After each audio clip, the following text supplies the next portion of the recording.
бір қызықты оқиғаны айта кетсек, яғни бұл уже соғыстардан кейін, яғни біздің Қаныш Сәтпаев академик президенті болып өзінің институты ашқан уақытта болатын. Яғни әңгімені былай бастайық. Бізде Қаныш Сәтпаев қатты сырқаттап ауырып қалып больницада жатады. Арада апта өткенде бұл әңгімені бірінші хатшы Жұмабай Шаяхметов кабинетінде жалғасты. Ауруханадан шығуын тағатсыздан күтіп отыр екен. Үйге келген күннің ертеңінде ақ шақырып алған. Мұнда да жаңалық жоқ. Бірінің аузына бірі түкіріп қойғандай, айтатындары сол баяғы өз еркімен қызметтен кету. Яғни біздің Қаныш Сәтпаев та өз еркімен қызметтен кеткенін қалайды екен. Қосып айтқаны, ойлағанымыз сіздің амандығыңыз, қайтек те сізді сада қалғымыз келеді дейді көзінше қосып. Сонда Қанышты кімнен қорғамақ, неден сақтамақ, ол жағын ашып айтпайды екен. Осы сендерің бір сөзді сағыздай созып қайталай беретіндерің не, деді өзінен 3 жас кіші хатшыны ықтара сөйлеп. Осынау ешкімге керегі жоқ, түкке тұрғысыз науқанды өршітпей баяғыда-ақ бас тастауға болатын еді ғой. Ол қолдарынан келмеді, биліктен айырылып қалдыңдар. Қазір Қазақстанда кім көрген билеп істеп ойына келгенін істеп жүр. Мойындаңдар, сендерің ойлағандарың менің амандығым емес, өз қара бастарының қамы. Қанеке, үй артында кісі бар, байқап сөйлеңіз, деді Шаяхметов қарадай шиыршақтап айтып. Сабыр ет, міне сөзімді әлі аяқтағым жоқпын, деді Сәтпаев хатшыға үлкен көздерімен алая қарап. Сендердің ойлағандарың маған өз еркіммен арыз жаздырып қызметтен кетіру, қайда менен құтылу ғой, дейді. Нәмеленбей ақ қойыңдар, мен өз еркіммен ешқайда кетпеймін, дейді. Себебі бұл академия өз қолыммен құрғанмын, дейді. Оны кімге тастап кетпекпін, дейді. Академия ессіз қалдырып кілең тобырлар талантты ғалымдарды талап жеу үшін бе, дейді. Мен қиыншылық кезде академия өз еркіммен тастап кетсем, ертең халықтың бетіне қалай қараймын, дейді. Кісілік азаматтың абыройына не қалады? Жоқ, Жұмеке, мен көзім тіріде ондайға жол бермеймін, дейді. Шаяхметов те жарлар жаздап әрең отырген. Онсыз да шикіл сары жүз өрттен алаулап тұтығып сәл тұрды. Егер өз еркімізден кетпесеңіз, кетудің басқа жолын табамыз дегенді айтып қалады екен, аузынан шығып қалады. Екіңіз білсін, билік қолдарында тұр ғой. Ол билік басқа жетпесе де қазақтың көзін құртауға молынан жетеді, деп Сәтпаев орнынан тұрды да құрсасып кетті. Енді сөйтіп, яғни біздер Шаяхметовтың ең басты ойы бұл Қаныш Сәтпаевты академик президентінен алып тастау, және оған да ол жайлап жетеді.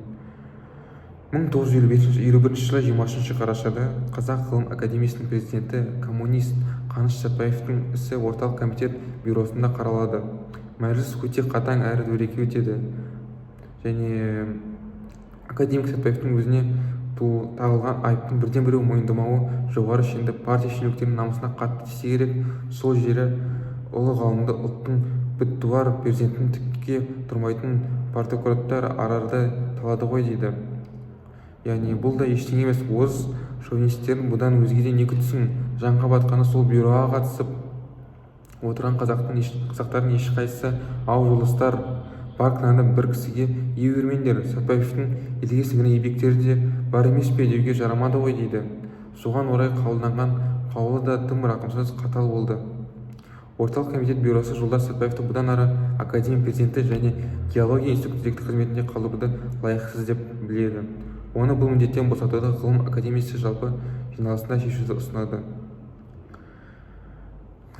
Бас аяғы шоп-шолақ, екі аяқ сөйлем. Бұл ғалымның 30 жылдық еңбегіне қарата айтылған бір ауыз жылы сөз не рахмет жоқ.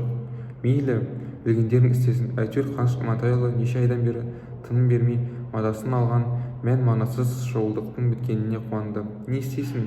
Кейде осылай болады. Біреуге қараған күн осы да, қашанда қазақ ұлты әлі азат еместі. Өз басының билігі жоқ, сорлы құлдар кімді қорғап қаласың-ау?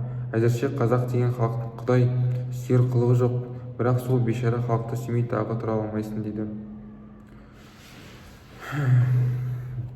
Сол бір соңғы күн туралы академияның іс басқарушысы Нечитайұлы маңда естелік қалдырды. Қаныш Имантайұлы менің кабинетіме кіріп келгенде зәрем ұшсиды.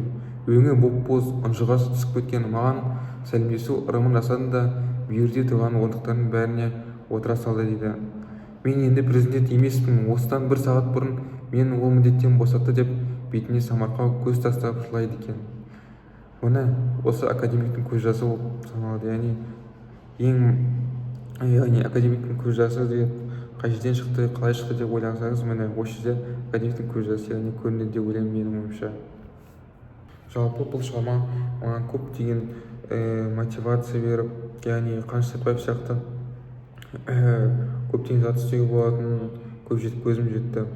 Яғни біздің Қаныш Сәтбаев бір зат істесе до конца істейтін, яғни қалдырмай сол жұмысты бітіретін болған екен. Және ол өте сабырлы, мықты және өте гений адам болған екен.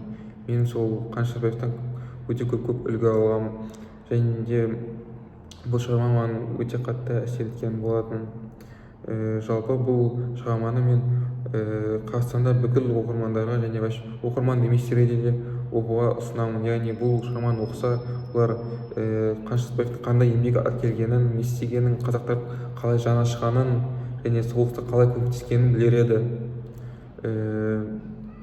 Бұл оқиға өте қатты әсерлі деп санаймын мен. Жалпы бұл академиктің көз жасына мен 10-нан 100 миллион дейін баға берер едім. Және тағы басқа айтатын, маған бұл өте қатты, яғни мен бұл ақпаратты білмедім. Сендер білесіңдер ме, осы күн орбитасында бір планета бар, оның аты Сәтбаев екен. Мен осы жаңалықты тек естіп тұрмын. Одан бұрын мен 18 жыл өмір сүрсем де, мен бұл жаңалықты бірінші рет естіп тұрмын екен. Яғни күн орбитасы бойынша Сәтбаев деген планета бар. Жалпы Қабдеш Жұмаділовке мен көптеген рахмет айтамын. Бұл оқиғаны ашып көрсетіп, көптеген Қаныш Сәтбаевтың еңбектерін көрсетіп, ашаршылық кезеңін бізге көрсетіп, яғни біз оқысақ та, бірақ ол бізге көзімізге көрінетіндей оқиға қылып көрсеткеніне көптеген рахмет айтамын. Бұл жеке қатты әсер етті. Яғни біздер Сталиннің, Голощекиннің қандай қатал және бір жан ашырлық деген сезім жоқ екенін білеміз.